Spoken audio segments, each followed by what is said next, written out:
Aesop stories. Number 76, The Cat and the Birds. In a quiet town there was a big garden with a birdhouse that was home to many birds. One day a clever cat learned that the birds were not feeling well. The cat wanted to catch the birds, so he came up with a plan. The cat put on a white coat and grabbed a small bag. He pretended to be a doctor. He walked up to the birdhouse with a smile and knocked on the door using a small stick. "Hello, dear birds," the cat said sweetly. "I heard you are feeling sick. I am a doctor and I have come to help you get better. Please let me in." Inside the birdhouse, the birds were scared. They knew the cat was pretending and that he really wanted to catch them. They whispered to each other and then answered the cat. "Thank you, Mr. Cat," said the oldest bird, "but we are all feeling fine now. We will be even better if you go away and leave us alone." The cat was surprised. His plan did not work. He waited a little, hoping the birds would change their minds, but they stayed quiet and did not open the door. Finally, the cat realized his trick did not succeed. He walked away, feeling disappointed. The birds watched him leave and then cheered, because they had saved themselves from the tricky cat. From that day, the birds were more careful. They learned that not everyone who comes to help is a true friend. They continued to live happily in their birdhouse, always watching out for clever tricks. Number 77, The Little Goat and the Wolf.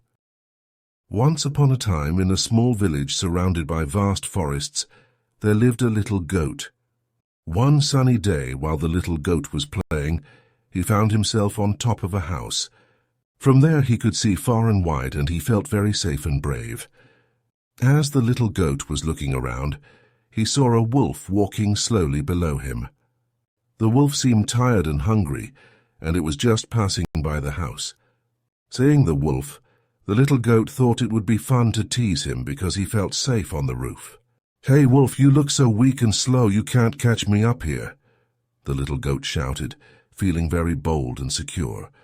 The wolf stopped and looked up at the little goat on the roof.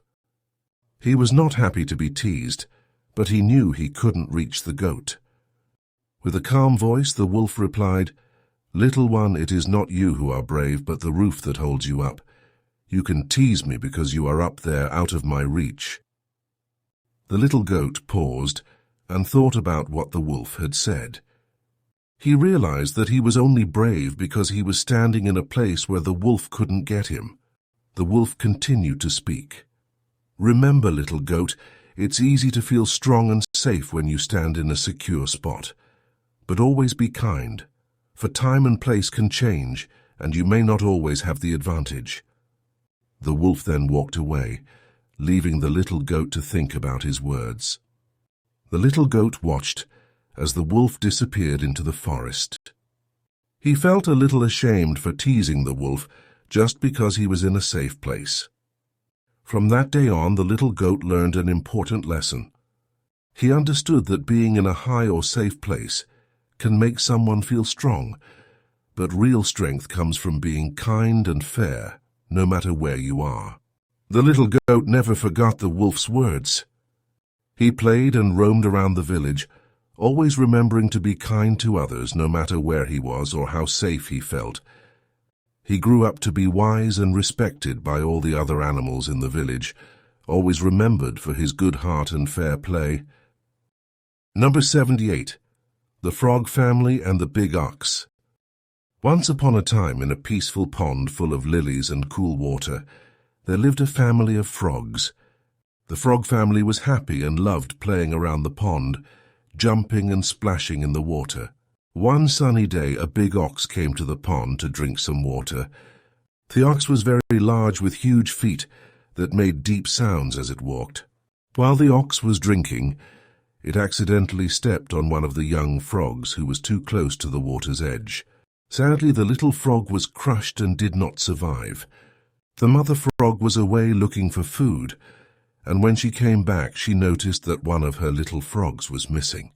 Worried, she asked her other children what had happened.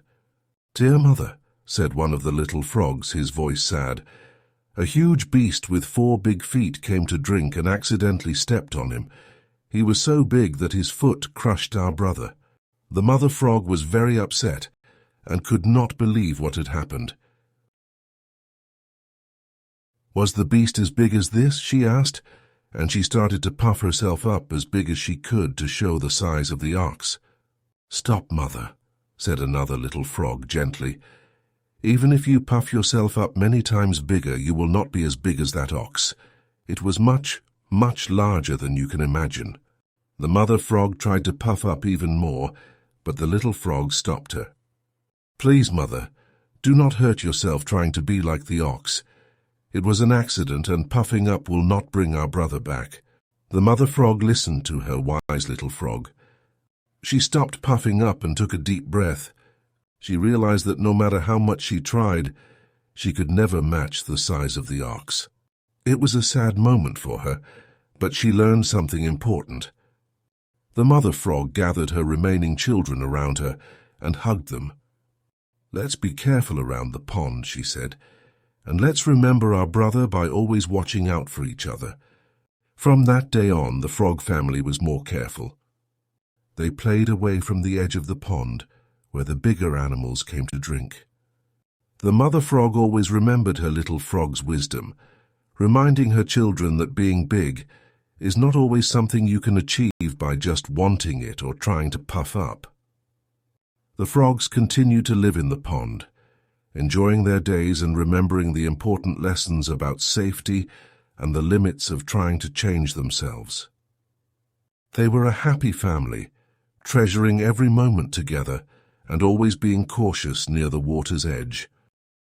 Number 79. The Shepherd and the Young Wolf. In a large green valley filled with lots of sheep, there lived a shepherd. One day, while walking in the forest, the shepherd found a young wolf lost and alone. Feeling sorry for the little wolf, the shepherd decided to take it home and take care of it. As the wolf grew, it became strong and smart. The shepherd taught the wolf many things, including how to look after the sheep. However, one day the shepherd had an unusual idea. He thought, "If I teach the wolf to steal lambs from the other flocks nearby, I can have more sheep without buying them." So the shepherd taught the young wolf how to quietly sneak into the neighboring farms and gently carry away lambs without being noticed. The wolf learned quickly and did exactly as the shepherd taught him. Together they started to bring more and more lambs back to their home. But one evening, as they were resting after a successful day, the wolf turned to the shepherd and said, "You have taught me to steal lambs from others. That means you are good at stealing, so you must watch your own sheep closely. Now that I know how to steal, you should be careful, or you might start losing your sheep too." The shepherd was surprised to hear this from the wolf. He hadn't thought about the possibility of the wolf using its new skills against him. The shepherd realized that teaching the wolf to steal might have been a mistake.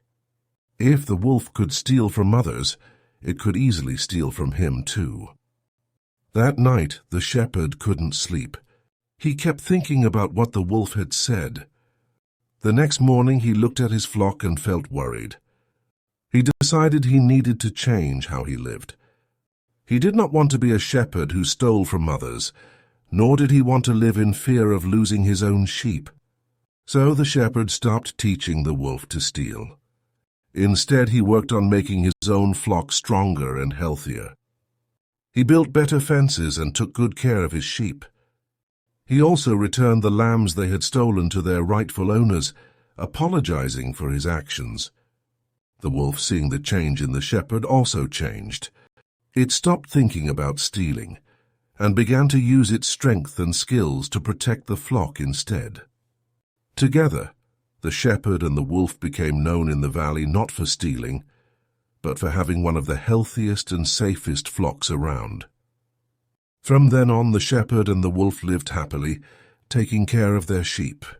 The shepherd learned an important lesson, that teaching others to do wrong can backfire, and it is always better to do what is right and good. Number 80. The Father and His Daughter's Wishes. Once there was a kind-hearted man who had 2 daughters. Each daughter had grown up and married, one to a gardener and the other to a tile-maker. Although they were married to different men with different professions, the father loved them equally and wished for their happiness. One sunny morning, the father decided to visit his first daughter, who lived with her husband, the gardener. Their home was surrounded by lush gardens, with flowers blooming and vegetables growing. As he walked through the garden, he could see how much care was put into it. When he met his daughter, he asked her, "How are you, my child, and how is everything going for you?" The daughter welcomed her father warmly and replied, "Dear father, everything is going well. The only thing I wish for is a heavy rain. It would help water the plants and ensure our garden stays beautiful and fruitful." The father smiled, pleased that she was doing well, but noted her wish for rain in his mind. He then bid her goodbye and promised to visit again soon. A few weeks later, the father decided to visit his second daughter, who lived with her husband, the tile maker. Their home was close to a large open field where her husband made and dried his tiles. As he approached, he noticed rows of freshly made tiles laid out under the sun. He greeted his daughter, asking the same questions. "How are you, my dear, and how are things going here?" The daughter smiled at her father and said, "Father, all is well here. I have everything I need, and I only wish for the sunny weather to continue so that the tiles dry quickly and harden well." The father was glad to hear she was content, but now felt a bit puzzled. He thought about the wishes of his 2 daughters, one desiring rain for her garden and the other desiring sunshine for her tiles. On his way home he pondered, if one daughter wishes for rain and the other for dry weather, with which of the 2 should I join my wishes? The father realized that both wishes were important, as they reflected the needs and happiness of each daughter in her own life. He understood that he couldn't side with one daughter's wish without disappointing the other. So he decided that the best he could do was to hope for a balance that would somehow meet the needs of both daughters. Perhaps a gentle rain at night for the garden, followed by bright sunny days for the tiles, might be the best he could wish for. This story of the father and his 2 daughters teaches us about the different needs of people close to us and the complexities of wanting the best for everyone. It shows that sometimes what is good for one may not be good for another, and the wisdom lies in seeking a balance that can bring a bit of happiness to everyone involved.